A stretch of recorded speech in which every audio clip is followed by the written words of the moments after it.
आज की क्लास में हम डिस्कस करने वाले हैं कि भाई क्लास क्या होती है, डिपेंडेंट क्लास क्या होती है, इंडिपेंडेंट क्लास क्या होती है, इसके अलावा सिंपल सेंटेंस क्या होता है, कंपाउंड क्या होता है और कॉम्प्लेक्स सेंटेंस क्या होता है। इसके अलावा जो कॉम्पिटिटिव एग्जाम में पूछा जाता है आपका कंडीशनल सेंटेंस के बारे में। तो ये सारी चीज़ें अभी हम डिस्कस करने वाले हैं। देखिए, हमने अब तक की जो क्लास थी उनमें डिस्कस किया था कि भाई सेंटेंस के कितने टाइप होते हैं।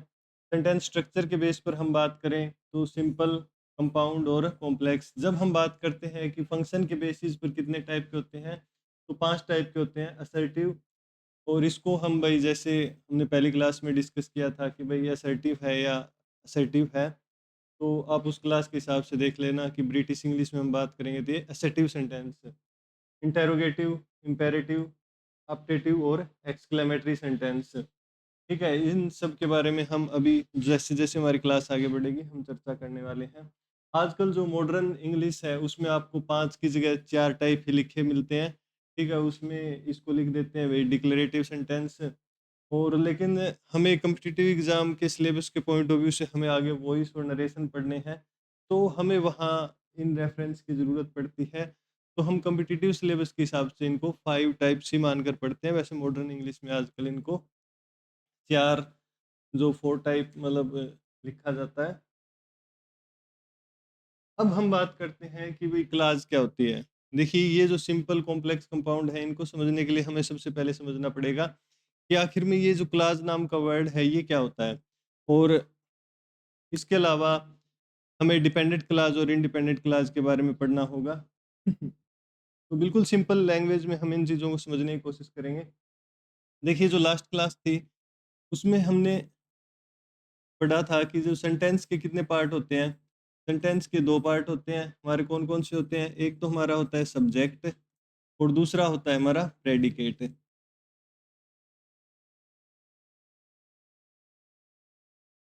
सिंपल वर्ड में हम ये कह सकते हैं कि प्रेडिकेट सब्जेक्ट वो होता है जिसके बारे में हम बात कर रहे हैं। ठीक है, जो मेन फोकस होता है सेंटेंस का जिसके बारे में बात करें वो सब्जेक्ट होता है, और सब्जेक्ट के बारे में जो कुछ भी कहा गया है वो हमारा क्या होता है? प्रेडिकेट होता है। लेकिन उसके लिए इंपॉर्टेंट कंडीशन क्या होती है कि उसमें एक जो वर्ब है वो ज़रूरी है। जैसे मैंने कहा कि भई बर्ड्स फ्लाई,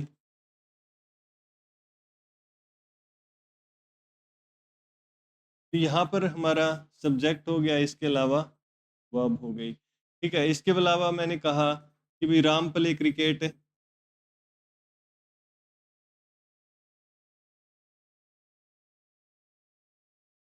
तो यहाँ हमारा सब्जेक्ट हो गया, ये हमारी वर्ब हो गई, ये हमारी ऑब्जेक्ट हो गई। इसके अलावा मैंने ये कहा कि भई Ram wears a white shirt,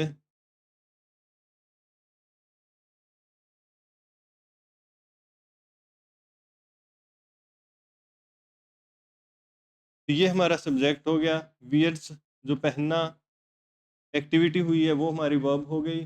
shirt हमारा क्या हो गया? राम ने क्या पहना? राम ने क्या पहना? जो व्हाट का रिप्लाई है वो हमारा क्या हो गया? Object. What kind of shirt है, तो वो शर्ट कैसी थी? वाइट। ये हम आगे सीखेंगे भी एडजेक्टिव कैसे ढूंढते हैं। इसके अलावा ए जो है इस नाउन का क्या हो जाएगा? डिटर्मिनर हो जाएगा। तो इसके अलावा देखिए, जो बचा हुआ जितना भी पोर्शन है, ठीक है, सब्जेक्ट के अलावा, वो हमारा क्या है? वो हमारा प्रेडिकेट है। उसमें खाली एक वर्ब भी हो सकती है, वर्ब के अलावा अदर चीज़ें भी हो सकती है। तो प्रेडिकेट में मैं लिख सकता हूँ कि हमारे पास एक तो वर्ब होगी और उसके अलावा जो बचा हुआ अदर है। ठीक है? हो सकता है आपको ये जो बचा हुआ चीज़ें ना मिले, तो सेंटेंस के लिए हमारे पास क्या हो गया कि सब्जेक्ट होगा और प्रेडिकेट होगा।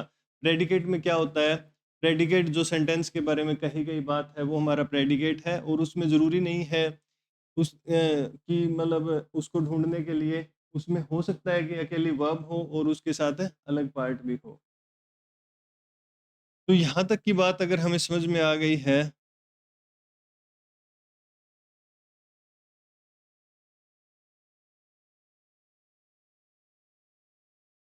ये तो क्या हो गया? चलो कोई ना, भई ये दोबारा ध्यान रखेंगे इसको।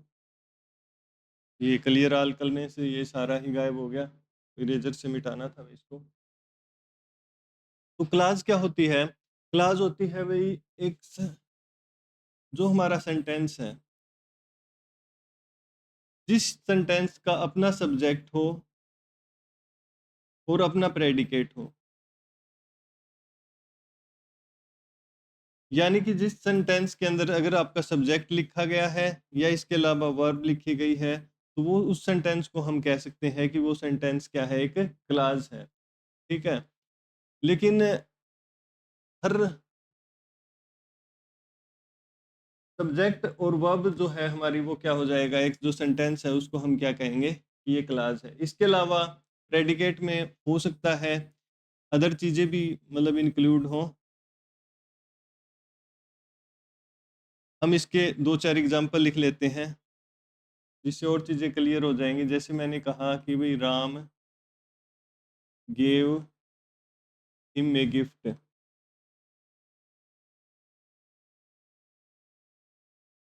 तो राम हमारा क्या है?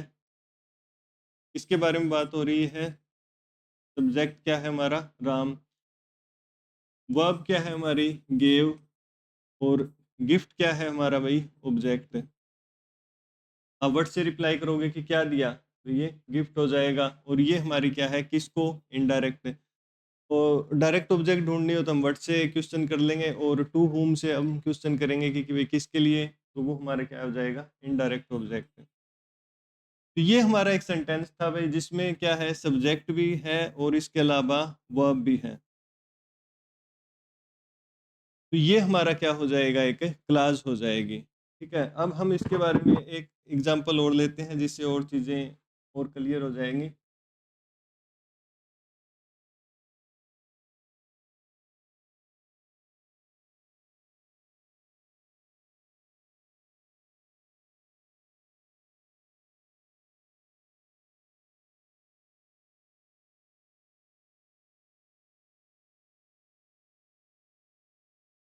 यहाँ पर हमने कहा कि भई बिकॉज़ ही वाज़ प्लेइंग। तो यहाँ पर हम बात किसके बारे में कर रहे हैं? ही के बारे में कर रहे हैं, तो ये हमारा क्या हो जाएगा? सब्जेक्ट हो जाएगा। वाज़ प्लेइंग हमारी क्या हो जाएगी? वर्ब हो जाएगी। तो सब्जेक्ट भी है आपके पास और वर्ब भी है, तो ये हमारी क्या हो जाएगी? एक क्लॉज़ हो जाएगी। तो अब आपसे पूछे कि क्लॉज़ क्या होती है? क्लॉज़ वो होती है भई जिसका अपना सब्जेक्ट हो और अपना एक प्रेडिकेट हो, वो हमारा क्या होता है? क्लॉज़ होता है। प्रेडिकेट वगैरह के बारे में डिटेल में लास्ट क्लास में हमने पढ़ा भी था भई, कि ये जो सिंपल प्रेडिकेट क्या होता है, कंपाउंड प्रेडिकेट क्या होता है, एटसेट्रा। तो जो पीछे की क्लासें हैं भई, अगर कोई नया बच्चा है तो एक बार पीछे की क्लासें भी अपनी देख लें। और इन क्लासों का आपको ये बेनिफिट मिलेगा भई, आप जो भी मतलब लैंग्वेज सीखना चाहते हैं, उस पे आपके बेसिक लैंग्वेज का जो ओरिजिन के साथ हम सीख रहे हैं, इसका ये फ़ायदा है कि जो सारी चीज़ें हमें कि किस तरीके से आ रही हैं, वो सारी समझ में आएँगी। अब हमने साउंड से स्टार्ट किया था सीखना। अब इसके बाद आप चाहे हिंदी की ग्रामर पढ़ लेना, पंजाबी की ग्रामर पढ़ लेना, वहाँ भी मतलब आपके कंसेप्ट बिल्कुल क्लियर होंगे, और जो स्टेनो सीखने वाले बच्चे हैं, उनको भी मतलब दिक्कत नहीं आएगी, क्योंकि वो साउंड जो हमने यूज़ की थी ना, वहीं से मतलब जो स्टेनो का जो चीज़ें हैं वो स्टार्ट होंगी। अब हम बात करते हैं, यहाँ तक की कहानी में हमें ये बात समझ में आ गई कि भाई क्लास क्या होता है। क्लास वो होता है जिसका अपना क्या हो, सब्जेक्ट हो और उसका अपना प्रेडिकेट हो। तो उस सेंटेंस को हम क्लास कह सकते हैं जिसका अपना क्या हो, एक सब्जेक्ट हो और अपना एक प्रेडिकेट हो। तो ये हम जो बात कर रहे हैं, क्या ये बिकॉज़ ही वाज़ प्लेइंग, इसका मीनिंग कंप्लीट है? क्योंकि वह खेल रहा था। ठीक है? क्योंकि वह खेल रहा था। इसके अलावा जब हमने लास्ट में बात की थी, जो पिछला जो सेंटेंस लिखा था उसका मीनिंग कंप्लीट था। तो यहाँ से 2 बातें निकल कर आएँगी भई, एक डिपेंडेंट क्लॉज़ और एक इंडिपेंडेंट क्लॉज़। तो जो इंडिपेंडेंट क्लॉज़ वो होती है भई, जहाँ पर क्या हो कि जो मीनिंग कंप्लीट हो। ठीक है? जब सब्जेक्ट और वर्ब का जो कॉम्बिनेशन है वो अपना क्या कर रहा है, एक कंप्लीट मीनिंग दे रहा है। जैसे मैंने कहा कि भई शी रीड बुक, तो ये हमारी क्या हो गई, एक इंडिपेंडेंट क्लॉज़ हो गई। इंडिपेंडेंट क्लॉज़ का मतलब है जहाँ पर मीनिंग क्या हो, कंप्लीट हो। सेंटेंस जब हमने पढ़ना स्टार्ट किया था, तो हमने यही पढ़ा था कि वे ऐसा ग्रुप ऑफ वर्ड जिसका मीनिंग क्या हो, कंप्लीट हो। तो वो सेंटेंस जिसमें सब्जेक्ट हो, वर्ब हो और मीनिंग कंप्लीट हो, तो उसको हम क्या कह सकते हैं कि ये क्या है, एक इंडिपेंडेंट क्लॉज है। उसे किसी अपना अर्थ बताने के लिए किसी पर डिपेंड होने की ज़रूरत नहीं है, इसीलिए इसे क्या कहा जाता है, इंडिपेंडेंट क्लॉज। या फिर हम इसका एक और नाम दे देते हैं भाई, मेन क्लास भी बोलते हैं इसको, और इसे ही कहा जाता है भाई प्रिंसिपल क्लास। तो ये मेन क्लास हो, इंडिपेंडेंट क्लास हो, प्रिंसिपल क्लास हो, ये सब क्या है, एक ही है। तो यहाँ पर देखो हमारे पास लिखा है कि भाई सी रीड बुक, तो यहाँ पर हमारा सब्जेक्ट भी है, वर्ब भी है, और जो ऑब्जेक्ट भी है। तो ये हमारा सब्जेक्ट हो गया, ये हमारा प्रेडिकेट हो गया। इस सब्जेक्ट का अपना क्या है, प्रेडिकेट है, और इसका मीनिंग भी कंप्लीट है। हमें कंप्लीट मीनिंग समझ में आ रहा है कि वह जो किताबें पढ़ती है। द कैट इज स्लीपिंग, कि जो कैट है वो क्या कर रही है, सो रही है। They went to the park, वे पार्क गए। यहाँ पर इसका अपना क्या है, सब्जेक्ट है, और इसका क्या है, प्रेडिकेट। तो ये जो है वो है हमारी क्या है, इंडिपेंडेंट क्लास। अब हम बात करते हैं डिपेंडेंट क्लास की। डिपेंडेंट क्लास वो क्लास होती है भाई जहाँ आपको सब्जेक्ट भी मिलेगा, वर्ब भी मिलेगी, ठीक है, लेकिन वहाँ पर जो मीनिंग होगा वो कंप्लीट नहीं होगा, आपको समझ में नहीं आएगी। वही बात आ गई वही जो हमने फ्रेज और सेंटेंस के अंदर डिफरेंस किया था, कि जब कंप्लीट मीनिंग समझ में आ जाए तो वो सेंटेंस है, और जब आपको मीनिंग ना समझ में आए, एक ऐसा ग्रुप ऑफ वर्ड मिल जाए जहाँ मीनिंग कंप्लीट नहीं हो, वो हमारी क्या है, फ्रेज है। उसी प्रकार जो जिस क्लास के अंदर आपको मीनिंग कंप्लीट समझ में आ रहा है, जिसमें सब्जेक्ट और वर्ब है और मीनिंग कंप्लीट है, तो वो हमारी क्या है, इंडिपेंडेंट क्लास, मेन क्लास भी कह सकते हैं, या प्रिंसिपल क्लास। जिसमें मीनिंग कंप्लीट नहीं है, वो हमारी भाई अब मीनिंग ही नहीं दे पा रही है, वो चीज़ क्या हो जाएगी, डिपेंडेंट, यानी कि उसे अपना मीनिंग बताने के लिए और चीज़ों पर डिपेंड होना पड़ेगा। तो वो होती है हमारी डिपेंडेंट क्लास। देखिए डेफिनेशन भी लिख रखी है, dependent clause also known as subordinate clause does not express complete thought and can not stand alone. जैसे मैंने कहा कि आल्थो शी रीड्स बुक, यद्यपि वह पुस्तक पढ़ती है, इसका मतलब यद्यपि वह पुस्तक पढ़ती है, तो इससे पहले भी कुछ रहा होगा। तो यद्यपि वह पुस्तक पढ़ती है, एक हम सीधा कहें कि वह पुस्तक पढ़ती है, ठीक है, मीनिंग कंप्लीट है। लेकिन हमने कहा कि यद्यपि वह पुस्तक पढ़ती है, इसका मतलब कि हम कुछ और भी कहना चाहते हैं, अभी तक मीनिंग हमारा कंप्लीट नहीं है। हमारे पास सब्जेक्ट भी है, और इसके अलावा हमारे पास प्रेडिकेट भी है। प्रेडिकेट का मतलब कि एटलीस्ट एक वर्ब तो उसके अंदर होनी ही चाहिए। तो हमारे पास सब्जेक्ट भी है और प्रेडिकेट भी है, तो इसका मतलब ये हमारा क्या है, डिपेंडेंट क्लास है, क्योंकि इसका मीनिंग कंप्लीट नहीं है।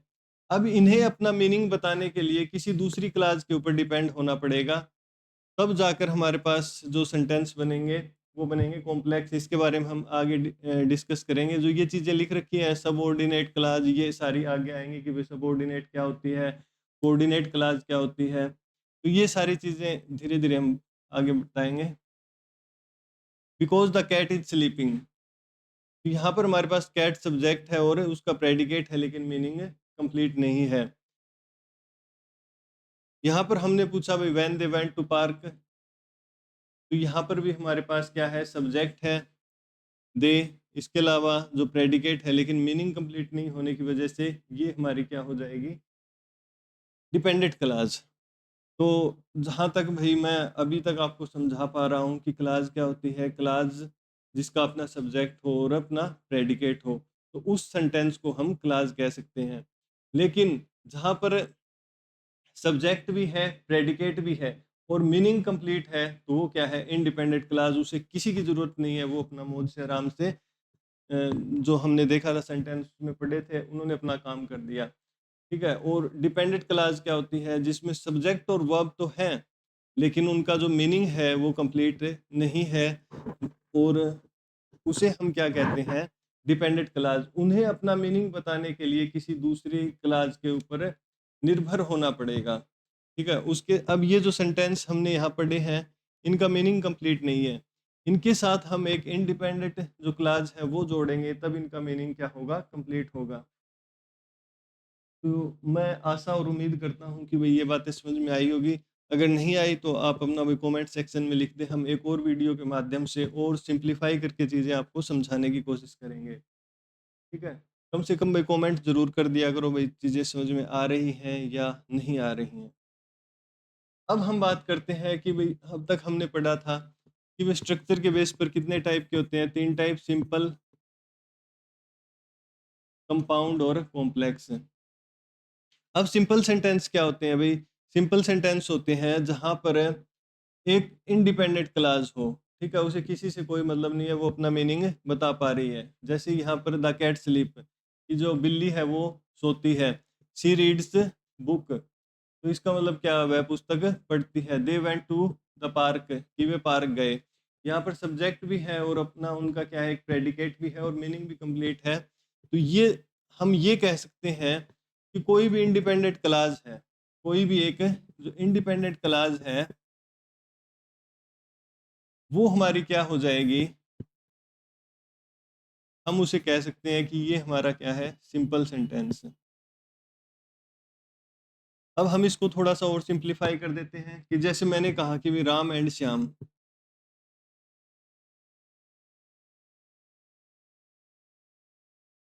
Road a letter.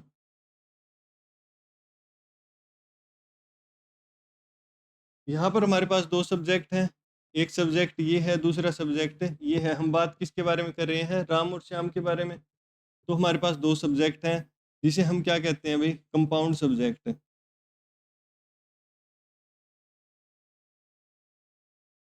इसके अलावा यहाँ पर हमारे पास ये बचा हुआ क्या है, ये वर्ब हो गई और ये हमारा ऑब्जेक्ट हो गया, ये हमारा क्या है, प्रेडिकेट है। तो ये भी क्या माना जाएगा, एक क्लास मानी जाएगी भाई। ये नहीं है कि आपके पास एक सेंटेंस के अंदर अगर एक से ज्यादा सब्जेक्ट आ गए या एक से ज्यादा प्रेडिकेट हो गए तो वो कोई अलग क्लास हो जाएगी। ये एक आपके एक इंडिपेंडेंट क्लास ही मानी जाएगी और ये क्या होगा, एक सिंपल सेंटेंस ही होगा। आप इसके अंदर चाहे कितने भी सब्जेक्ट यूज कर लें, अगर ये क्या माना जाएगा, अगर एक ये इंडिपेंडेंट क्लास है तो ये क्या होगा, एक सिंपल सेंटेंस। अगर मैं कहूँ कि भाई जैसे Ram read a book and write a letter, कि भी राम एक पुस्तक पढ़ता है और वो जो एक ही राइट्स ए लेटर, कि वो एक जो अपना लेटर लिखता है। तो यहाँ प्रेडिकेट दो हो गए क्योंकि दो वर्ब यूज हो रही है, लेकिन ये हमारा क्या होगा, एक सिंपल सेंटेंस। इसे क्या माना जाएगा, एक क्लास। अगर सेंटेंस में हम ये कह सकते हैं कि अगर आपके पास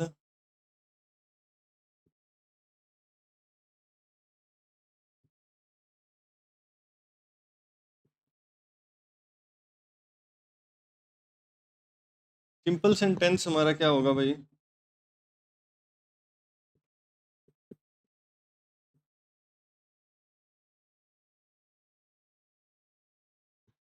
अगर आपके पास क्या हो, सब्जेक्ट प्लस प्रेडिकेट और मीनिंग उनका कंप्लीट हो, या हम कह सकते हैं कि कंपाउंड सब्जेक्ट प्लस प्रेडिकेट, या इसके अलावा हम ये भी कह सकते हैं कि भाई सब्जेक्ट प्लस में कंपाउंड प्रेडिकेट, वो एक ही माना जाएगा भाई। ठीक है, एक क्लास मानी जाएगी, इंडिपेंडेंट होगी, मीनिंग कंप्लीट है, तो वो हमारा क्या हो गया, सिंपल। अब हम बात करते हैं भाई कॉम्प्लेक्स, ये जो कंपाउंड सेंटेंस की है। अब जो दो इंडिपेंडेंट जो हमारे पास क्लास हैं, कि भी दोनों का अपना मीनिंग है। जैसे हमने जो पहले एग्जांपल में डिस्कस किया था कि भी cat sleep, she reads book और they went to the park, इनका अपना क्या है, मीनिंग है। तो ये हमारी क्या हो गई, इंडिपेंडेंट क्लास। ये हमारे पास कुछ और इंडिपेंडेंट क्लास लिखी हुई है भाई।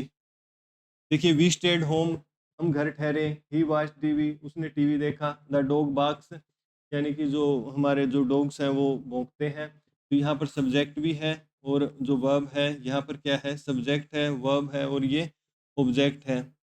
ये हमारे पास क्या है, सब्जेक्ट है, ऑब्जेक्ट है और जो एडवर्ब है। तो हमारे पास हम ये कह सकते हैं कि इसमें सब्जेक्ट है प्लस प्रेडिकेट है, और ये हमारे पास सब्जेक्ट प्लस प्रेडिकेट है। दोनों जो सेंटेंस हैं ये अलग अलग इंडिपेंडेंट है, अपना लिख रखे हैं भाई, कोई दिक्कत वाली यहाँ पर बात है नहीं। तो हम क्या करते हैं कि भाई जो दो सेंटेंस होते हैं, जो दो इंडिपेंडेंट सेंटेंस हैं, जब हम उन इंडिपेंडेंट सेंटेंस को जोड़ देते हैं तो वो हमारा क्या बनता है, कंपाउंड सेंटेंस बनता है। अगर इन फ्यूचर उनको दोनों को अलग कर दें तो भी कोई फर्क नहीं पड़ेगा, उन दोनों को एक साथ भी हम रख सकते हैं, लेकिन दोनों का मीनिंग अलग अलग होगा। ये आप ये कह सकते हो कि भाई, ये समझ सकते हो कि भाई ये दोनों भाई हैं, ठीक है, ये दोनों अपना नौकरी लगे हुए हैं, ठीक है, ये अपना अलग रहे दोनों तो भी अपना सही बढ़िया से काम चला रहे हैं, एक घर में रह रहे हैं तो भी अपना बढ़िया काम चला रहे हैं। तो ये है, दोनों अलग-अलग हो गए तो भी कोई फ़र्क नहीं पड़ेगा, दोनों की अपनी किसी के ऊपर ये डिपेंड नहीं है। अब हम बात करते हैं कि भई इनको जोड़ते किससे हैं? अब हमें एक कंजक्शन के बारे में थोड़ी-सी 2 बातें सीखनी होगी भई।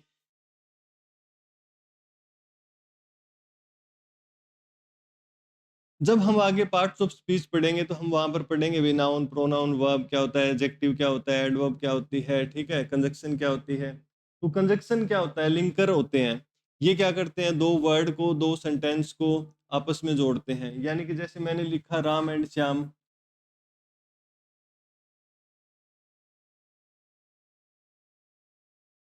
तो ये जो राम और श्याम को जोड़ने के लिए जिस एंड की मुझे ज़रूरत पड़ी वो हमारा क्या है? कंजक्शन है। यानी कि 2 वर्ड को या फिर 2 हम जो ये 2 वर्ड को जोड़ रहे हैं ये काम ये 2 सेंटेंस को जोड़ने के लिए भी कर सकते हैं। जब हम 2 सेंटेंस को जोड़ते हैं तो उस कंजक्शन के हमें आगे हम कहते हैं कि भई 2 पार्ट हैं। एक होता है हमारा कोऑर्डिनेट कंजक्शन और एक होता है सबऑर्डिनेट।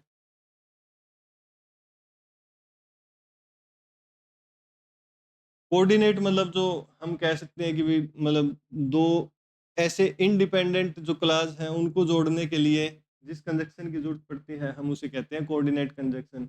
अब इसको याद रखने के लिए एक निमोनिक होता है भई फैन बॉयज़। बिल्कुल सिंपल शब्दों में ये समझ सकते हो कि भई ये जो 7 वर्ड हैं, ये हमारे क्या है? कोऑर्डिनेट कंजक्शन है। अगर इनसे 2 इंडिपेंडेंट क्लॉज़ कोई भी जुड़ी हुई है, तो वो हमारे क्या है? जो हमारा कंपाउंड सेंटेंस है। अब ये 7 कौन-कौन से हैं भई फैन बॉयज़ में?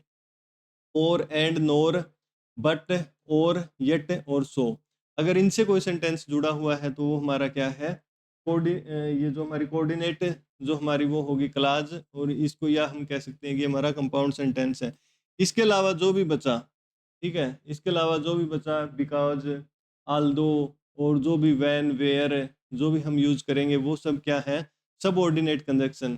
तो सबऑर्डिनेट कंजंक्शन का जब हम यूज़ करेंगे तो उसमें क्या होगी? सबऑर्डिनेट क्लॉज़ और कोऑर्डिनेट कंजंक्शन का यूज़ करेंगे तो वहाँ क्या होगी? Coordinate clause. अभी आगे एग्ज़ाम्पल आएँगे जिससे और चीज़ें आसानी से समझ में आएगी। तो यहाँ हम ये कह सकते हैं कि भई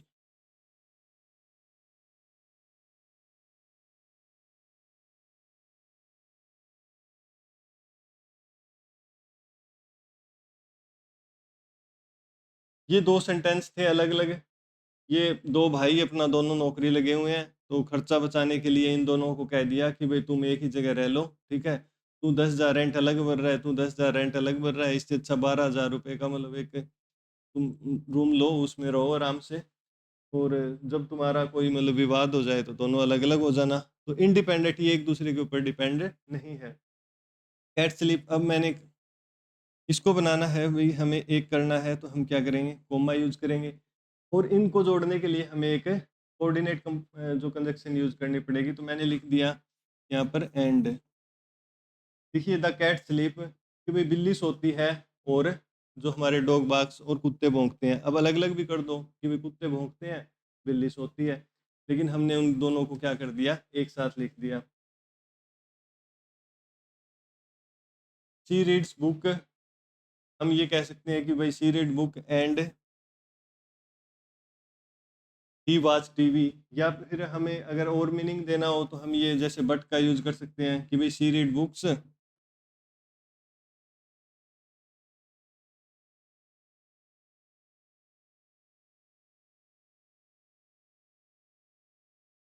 but he watch TV. They went to the park so we stayed at home कि भई वो पार्क चले गए इसलिए हम घर पे रह गए। तो जो 2 इंडिपेंडेंट क्लास हैं उनको जब हम कोऑर्डिनेट कंजंक्शन यानी कि फैन बॉयज़ की सहायता से जोड़ते हैं तो वो हमारा क्या है? कंपाउंड सेंटेंस है। अब हम बात करते हैं भई सबसे जो इम्पोर्टेंट हमारा कॉम्प्लेक्स सेंटेंस। कॉम्प्लेक्स सेंटेंस वो होता है भई जहाँ हमारे पास क्या होगी? एक तो इंडिपेंडेंट क्लॉज़ होगी।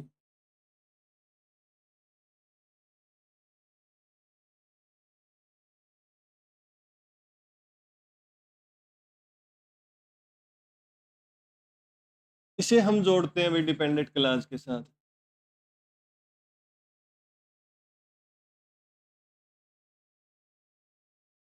ये कुछ-कुछ वैसा ही है भई, जैसे 2 भाई लगे हुए हैं। जैसे 2 भाई हैं, उनमें एक भाई तो लग गया गवर्नमेंट जॉब अपना, और दूसरा क्या है, निठल्ला है। यानी कि जो लगा हुआ है वो क्या है, इंडिपेंडेंट है, उसे मतलब हर तरीके से किसी की ज़रूरत नहीं है अपना मौज में। और जो दूसरा निकम्मा है वो क्या है, इंडिपेंडेंट है। उसे इस भाई की ज़रूरत पड़ेगी भई, इसकी जो महीने वाले दिन सैलरी आएगी, उसी से खर्चा चलेगा। दूसरा और सिंपल वर्ड में ये कह सकते हैं, जैसे गाँव में होता है ना कि भई 2 भाई होते हैं, उनमें से एक नौकरी लग जाता है, तो दोनों का मतलब रिश्ता कर देते हैं, ठीक है? तो ये समझ लो कि भई ये हमारा क्या है, इन दोनों का कर दिया भई रिश्ता, ठीक है? ये इंडिपेंडेंट वाला हमेशा क्या रहेगा, किस पे निर्भर रहेगा? डिपेंडेंट पे। ये हमेशा इस पे ताना मारता रहेगा कि भई मैं नौकरी लग गया, तभी तेरा घर बस गया। और इंडिपेंडेंट को इससे क्या रहेगी, शिकायत रहेगी। तो इंडिपेंडेंट और डिपेंडेंट को जोड़ने का काम कौन करते हैं? तो इंडिपेंडेंट और डिपेंडेंट इन दोनों को जोड़ने का काम रिश्ता कौन करवाएँगे? रिलेटिव, तो रिलेटिव प्रोनाउन। इसके अलावा हम किसका यूज़ करते हैं, जो हमने पढ़ा था, सबऑर्डिनेट कंजंक्शन, ठीक है?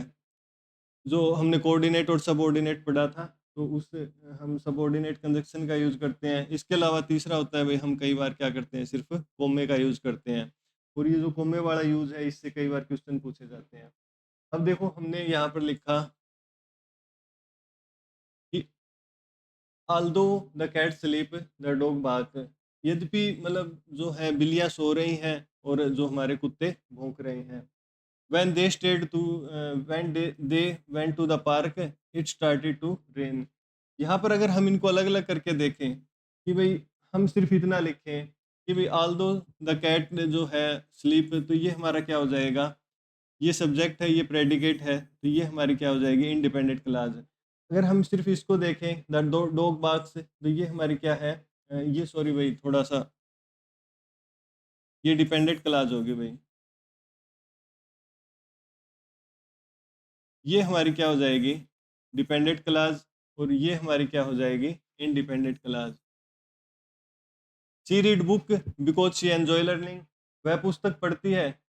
देखो हमने सिर्फ़ इतना पार्ट देखें, बिकॉज़ शी एन्जॉय लर्निंग, तो हमें इसका जो कंप्लीट मीनिंग नहीं निकलेगा कि भई बिकॉज़, क्योंकि वह लर्निंग को जो क्योंकि वह लर्निंग को एन्जॉय करती है। लेकिन जब हम कहें कि भई वह पुस्तकें पढ़ती है, शी रीड्स बुक, क्योंकि वह पुस्तकों को जो पढ़ने को क्या कर रही है, वो एन्जॉय कर रही है। तो जब इंडिपेंडेंट क्लॉज़ और डिपेंडेंट क्लॉज़ को मिलाया, तो भई मीनिंग क्या हो गया, कंप्लीट हो गया। जो ये इंडिपेंडेंट निठल्ला था और डिपेंडेंट के साथ मिला दिया, तो दोनों भाइयों का मतलब काम चल रहा है, ये कमा रहा है और ये अपना मज़े से, इसका भी काम चल रहा है, दोनों भाइयों का वो रिश्ता हो गया, दोनों को हमने क्या कर दिया, एक साथ रख दिया। ठीक है? लेकिन इसमें जो प्रभावशाली कौन होगा हमेशा, वो कौन होगा? इंडिपेंडेंट होगा। जब हम बात करें कि भई when they went to the park, कि जब वे पार्क गए, ठीक है? जब वे पार्क गए, तो कुछ समझ में आया, सब्जेक्ट भी है और जो वर्ब भी है, लेकिन जो मीनिंग कंप्लीट नहीं है। तो इसका मतलब ये हमारी क्या हो गई? Dependent clause. It started to rain, कि भई बारिश स्टार्ट हो गई, सब्जेक्ट भी है और अपना वर्ब भी है, तो ये हमारा क्या हो गई? Independent clause. लेकिन जब दोनों को हमने एक साथ रख दिया, तो भाई इसका भी मीनिंग हो गया कि भाई when they went to the park, जब वे पार्क गए तब बारिश शुरू हो गई। तो जब हमने इंडिपेंडेंट और डिपेंड को एक साथ रख दिया, तो वो हमारा क्या हो गया, कॉम्प्लेक्स। मतलब एक कमाने वाला है, एक नहीं कमाने वाला है, एक के सहारे दूसरे का रिश्ता हो रहा है, तो चीजें क्या है, कॉम्प्लेक्स। ठीक है? कंपाउंड, जब दोनों ही इंडिपेंडेंट है, ठीक है, जब तक मन किया साथ रहे, जब मन किया दोनों अलग अलग हो गए, तो भी दोनों का काम अच्छे से चल रहा है। तो इसमें हम एक दो एग्जांपल और देख लेते हैं भाई। इसके अलावा कंडीशनल सेंटेंस होता है, जिसको हम कंप्लीटली एक और उसमें क्लास में डिस्कस करेंगे, क्योंकि ये टॉपिक हम टेंस के बाद रखेंगे भाई, जिससे चीज़ें और आसानी से समझ में आ जाए। अब हम बात करते हैं कि भाई जैसे हमारे पास लिखा है, because the weather was bad, क्योंकि जो वेदर था वो क्या था, बुरा था। हम बात किसके बारे में कर रहे हैं, वेदर के बारे में, सब्जेक्ट हो गया। वाज़ बैड, तो ये हमारी क्या हो गई, वर्ब हो गई, और जो बैड हमारा क्या हो गया, जो एडजेक्टिव हो गया। We decided to stay home, we हमारा क्या हो गया, सब्जेक्ट हो गया, डिसाइडेड टू स्टे इंडोर या फिर होम, जो भी हम लिख सकते हैं, ये हमारी वर्ब हो गई। अब इनमें एक इंडिपेंडेंट क्लाज है, एक डिपेंडेंट क्लाज है, ठीक है, दोनों को हमने एक साथ रख दिया। तो ये अपना क्या कर देंगे कि भाई हम घर पे इसलिए रहे क्योंकि जो वेदर था वो क्या था, बुरा था। अब यहाँ पर जो ये हमने लिखा, ये देखने में तो हमें सही लग रहा है कि she did not go to the party because she was feeling unwell, कि भाई वह पार्टी में नहीं गई क्योंकि वो क्या कर रही थी, अनवेल फील कर रही थी। अगर हम सीधा ये लिखें because she was feeling unwell, तो ये हमारी क्या हो जाएगी, डिपेंडेंट क्लाज हो जाएगी, क्योंकि इसका कोई मीनिंग नहीं है। और ये हमारी क्या हो जाएगा, she did not go to the party, ये हमारा क्या है कि वह पार्टी में नहीं गई, ठीक है, मीनिंग कंप्लीट है। आगे हमने कहा कि because she was feeling unwell, अगर हम ये जो क्लास ना लिखे तो इसका कोई मीनिंग है, because she was feeling unwell, क्योंकि वह अनवेल फील कर रही थी। तो भाई कहना क्या चाहते हो, तो जब आपके मन में ये आए ना कहना क्या चाहते हो, तो वो क्या है, हमारी डिपेंडेंट क्लास है। जब आपको मीनिंग कंप्लीट है, मतलब सही से समझ में आई बात, सब्जेक्ट है और उसका जो अपना प्रेडिकेट है, तो वो हमारी क्या है, इंडिपेंडेंट जो क्लास होती है, मेन क्लास या फिर प्रिंसिपल क्लास भी उसको बोल सकते हैं। अब हमने कहा कि भाई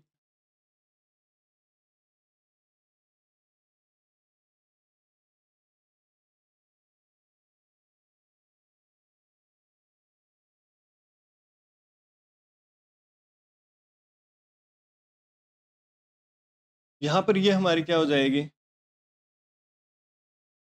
she did not go to the party, ये हमारी क्या है, इंडिपेंडेंट क्लास है। हम इसको ये भी कह सकते हैं कि भाई मेन क्लास है, हम इसको ये भी कह सकते हैं कि ये भी प्रिंसिपल क्लास है। अब हम इसे कहेंगे कि because she was feeling unwell, तो ये जो हमारी क्लास होगी ये हमारी क्या होगी, डिपेंडेंट क्लास होगी।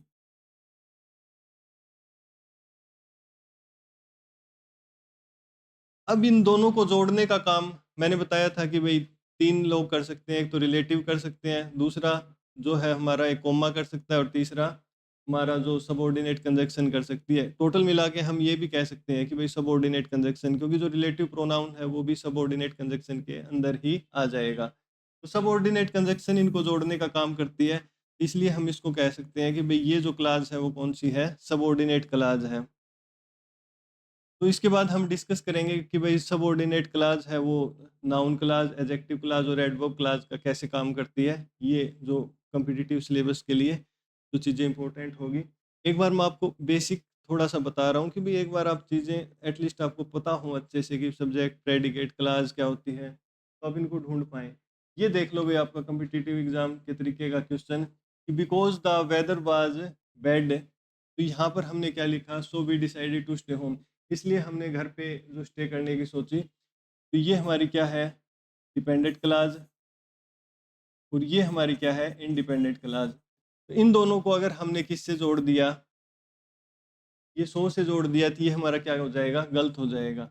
ठीक है, यहाँ पर हम इसको किससे जोड़ेंगे, यहाँ पर हमें इसकी ज़रूरत नहीं है, हम इसे सिर्फ कोमे से जोड़ेंगे। ठीक है, इसको आप सिंपल ये समझ सकते हो कि भी डिपेंडेंट और इंडिपेंडेंट है, तो इन दोनों की आपस में होती रहती है लड़ाई। तो फिर जो ये इंडिपेंडेंट वाला है वो कहता है कि भाई तू भी कोई काम धंधा कर लिया कर, आगे निकल के पहले तू भी कुछ कर। तो जब डिपेंडेंट क्लास आपकी पहले लिखी जाती है, ठीक है, तो डिपेंडेंट क्लास जब पहले लिखी जाती है ना, तो इंडिपेंडेंट क्लास कहता है कि भाई सिर्फ हम कॉम में से काम चला लेंगे, तेरे को ज़्यादा ताने तूने नहीं मारेंगे। तो ये क्वेश्चन बहुत बार पूछे जाते हैं, जब आपकी इंडिपेंडेंट क्लास जो हमारी डिपेंडेंट क्लास से सेंटेंस शुरू होगा, तो उन दोनों को जोड़ने के लिए सिर्फ कॉमे से ही हम काम चला सकते हैं कॉम्प्लेक्स सेंटेंस में। तो ये थी भाई हमारी आज की क्लास। आपको मतलब अगर कोई चीज़ अभी भी ना समझ में आए तो अपना कमेंट सेक्शन में लिख दें, ठीक है। एक बार मैं थोड़ा सा इसको रिवाइज करवा देता हूँ। सिंपल, कॉम्प्लेक्स और कंपाउंड। सिंपल वो होता है जिसका अपना सब्जेक्ट और अपना प्रेडिकेट हो, चाहे सब्जेक्ट एक से ज़्यादा हो चाहे प्रेडिकेट एक से ज़्यादा हो। अगर वो इंडिपेंडेंट क्लास है तो वो क्या है, हमारी सिंपल सेंटेंस है। जब आपके पास एक सेंटेंस और उसका प्रेडिकेट हो, इसके अलावा कोई अदर सब्जेक्ट और उसका अपना प्रेडिकेट हो, हम उन दोनों को अलग अलग रख दें या फिर दोनों को एक साथ रख दें, तो वो हमारा क्या है, कंपाउंड सब्जेक्ट। और कॉम्प्लेक्स में क्या होगा कि एक इंडिपेंडेंट क्लास होगी और एक डिपेंडेंट क्लास होगी, और इसके अंदर जो हमारा कंपाउंड है उससे वो किससे जुड़ेंगे, जो जोड़ने का काम करेगा दोनों को वो निमोनिक्स होगा, फैनबॉयज़ जिसे हम कहते हैं कि वो कोऑर्डिनेट कंजक्शन से जुड़े हैं। इसलिए जो दूसरी हम उसे ये भी कह सकते हैं भई कोऑर्डिनेट क्लाज़, ठीक है? और सबऑर्डिनेट क्लाज़ वो होगी भई जो सबऑर्डिनेट कंजक्शन से जुड़ेगी। तो उम्मीद करता हूँ भई ये चीज़ें आपको समझ में आएगी। अगली क्लास में हम जो हमारे बचे हुए जो टॉपिक हैं उनको डिस्कस कर लेंगे, क्योंकि आज जो रील्स का ज़माना है वो ज़्यादा लंबी क्लास लोग देखते नहीं हैं। ये जैसे ऑप्टेटिव सेंटेंस क्या होता है, जो मे बी से शुरू होगा, ठीक है? उनको कैसे लिखा जाता है, इसके अलावा असर्टिव, इंटेरोगेटिव इनके बारे में। और उसके बाद अगली क्लास में हम डिस्कस करेंगे पार्ट्स ऑफ स्पीच के बारे में कि भई एडजेक्टिव कैसे ढूँढना है, एडवर्ब कैसे ढूँढने हैं, प्रीपोज़िशन का क्या काम होता है, एक बेसिक ओवरव्यू, और उसके बाद हम अपने टेंस से जो हमारा सिलेबस है वो स्टार्ट करेंगे।